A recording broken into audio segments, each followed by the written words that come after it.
So running microservices in isolation does not make any sense. To get something done, multiple microservices need to talk to each other and put a task to completion. This requires services to interface with each other. So how would services interface and integrate? Is there a common way to do it? Are there any best practices to follow? In this video, we'll talk about the best practices we should follow while designing microservices such that it promotes inter-service integration while keeping them loosely coupled at the same time. But before we move forward, I'd like to talk to you about a course on system design that I've been running for over a year now. The course is a cohort-based course, which means I won't be rambling a solution and it will not be a monologue. Instead, a small focused group of 50-60 engineers every cohort will be brainstorming systems and designing it together. This way, we build a solid system and learn from each other's experiences. The course to date is enrolled by 600 plus engineers spanning 9 cohorts and 10 countries. Engineers from companies like Google, Microsoft, GitHub, Slack, Facebook, Tesla, Yelp, Flipkart, Dream11 and many more have taken this course and have some wonderful things to say. The coolest part about the course is the depth we go into and the breadth we cover. We cover topics ranging from real-time text communication for Slack to designing our own toy load balancer to ClickBuzz's live text commentary to doing impressions counting at scale for any advertisement business. In all, we would cover roughly 28 questions, and the detailed curriculum split week by week can be found on the course page, which is linked in the description down below. So if you're looking to learn system design from the first principles, you will love this course. I have 2 offerings for you. The first one is the live cohort based course, which you see on the left side, and the second one is the recorded course, which you can see on the right side. The live cohort based course happens every 2 months and it will go on for 8 weeks, while the recorded course contains the recordings from one of the past cohorts as is. If you are in a hurry and want to binge learn system design, I would highly recommend you going for the recorded one. Otherwise, the live cohort is where you can participate and discuss things live with me and the entire cohort and amplify your learnings. The decision is totally up to you. The course details, prerequisites, testimonials can be found on the course page arpitbhayani.me/masterclass, and I would highly recommend you to check that out. I put the link of the course in the description down below. So if you are interested to learn system design, go for it. Check out the link in the description down below, and I hope to see you in my next cohort. Thanks.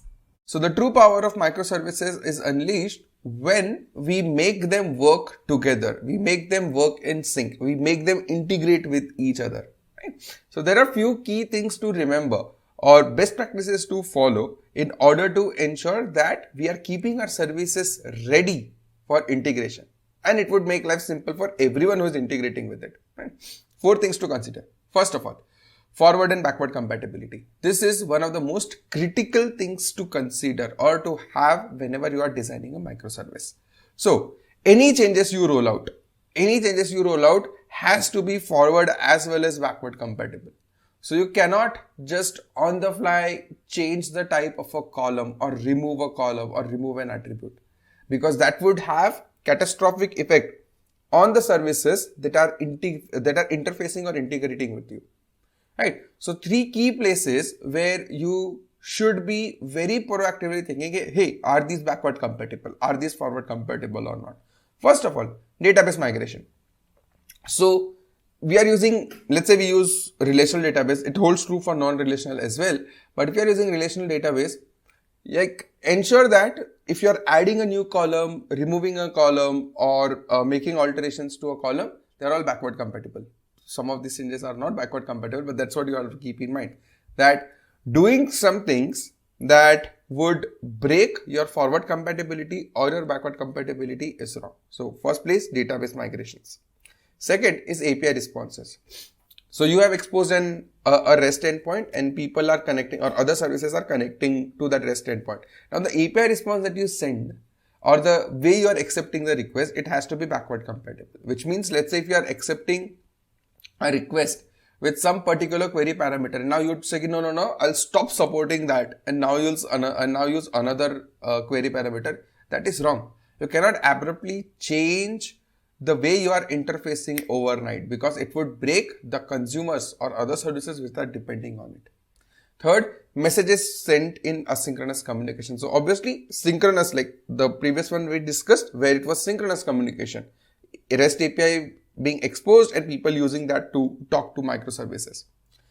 This is asynchronous one, where a microservice puts a message in a broker, consumers pick it up from different service and they do something with it. Right? The messages that you are sending needs to be forward as well as backward compatible. You cannot abruptly stop sending a particular field in a message unless you are very sure that this is not really consumed. So never make abrupt changes. The changes or the deletion of some attributes or keys can be gradual, but it should not be abrupt. Right?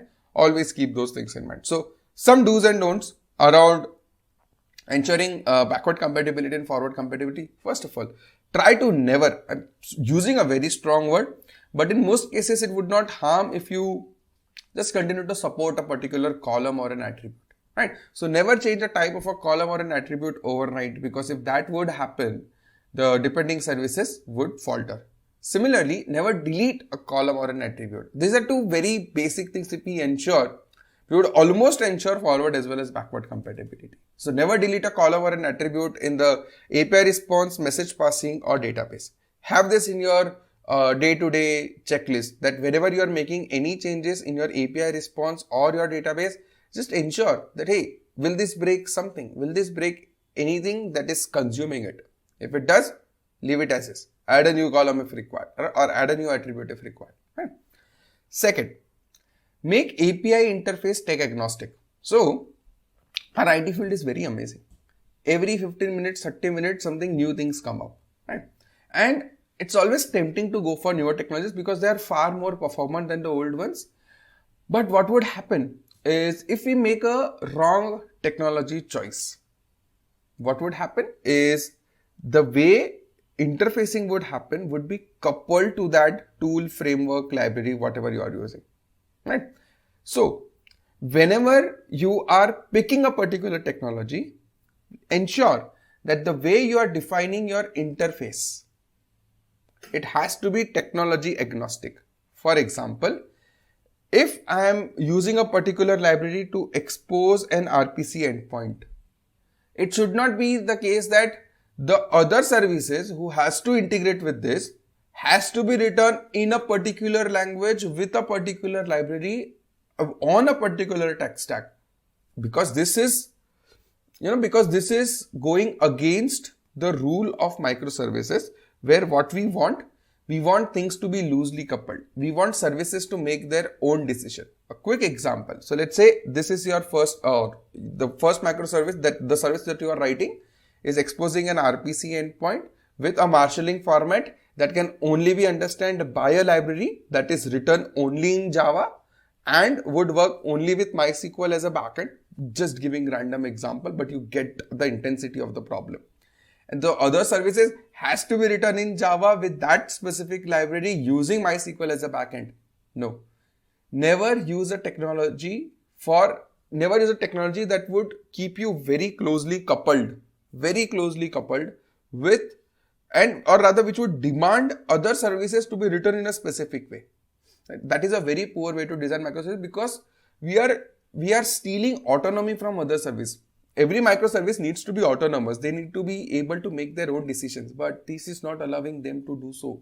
So that is where you can have tight coupling within your microservice, where you are adhering to a particular tech stack and written in a certain way, but your interfacing should not dictate other services to do no, you only have to do this, otherwise you cannot interface. Right? That is very bad. Third is dead simple consumption. Most people think about writing good code. Hey, my code is the best. The way I've written, structured and using low-level design patterns, it's the best code ever. Yeah, it is good. But think about, is it easy for other services to integrate with yours? If it is not, then your well-written code has no value. Right? So, given that microservices are built to interact with other microservices, it should be extremely simple for others to integrate. This is where you have to be consumer centric. You have to think that, hey, who are the consumers of my API? Let me make life simple for them. Right? So your API needs to be simple. The data format that you are sending has to be simple. For example, you cannot just use a random protocol to send the data, or the random Marshall format instead of JSON. Keep it simple, keep it predictable. Don't go out of the world to get something done.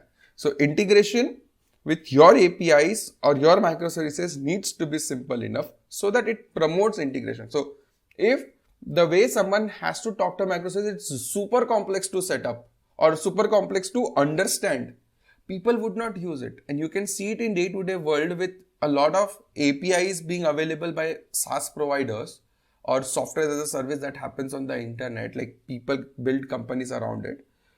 If it's harder for people to integrate or to use an API, people would prefer to go for an option that makes it simple for them. Interfacing is very important. So that's why to promote it, you have to keep things simple. You have to have a very low barrier to entry. Otherwise, your services are good of no use. Simple API, simple data format, common protocols. Don't go out of the world like unnecessarily. Okay. The final point, hide internal implementation details. One of the most common point out there, but it's important to understand when you are interfacing or when you are designing a good microservice. So never let your interfacing services learn about internal implementation. So what needs to happen is the services that you have needs to have their own common interface. Hey, if you want to talk to me, make this REST API call and get the response. They should not know how your DB is structured, what column your DB has, or what caching strategy are you using, or they're directly talking to your DB or your cache to get things done. That is stupid. Because if you do that, what would happen is if they are internally, so if they are somehow binding themselves to an internal implementation of yours, what if you change that implementation? How would the other service know about it? So unnecessarily, you are creating a bounded coupling or a very tight coupling between two services just because the other service knows about the internal implementation of it. So never do that. Keep your interfaces very straight, very simple for others to interact rather than making it like asking them, hey, you can directly talk to our database and do that, or know an internal detail and try to exploit it. No, don't do that. Right. What this would also prevent you from doing is if there is there is a dependency on your internal implementation from your other service, what would happen is your upgrades become very difficult. Because for you to upgrade it, what would happen? They would have to also change. It would form a synchronous dependency between the two services unnecessarily. Right? And a worst thing that this would affect is it would affect your technical debt, because when you are binding to other service on an internal implementation, you are incurring tech debt. Now you cannot change the tech stack quickly and move fast, and you lose your agility, and it would reduce your shipping velocity eventually. Right? So very important point to understand that have a very strict interface to interface communication, be it REST, RPC, whatever you'd like, but it has to be technology agnostic. It has to be very simple, and it has to be very strict on the interface. No one should know the internal details of each other. Right?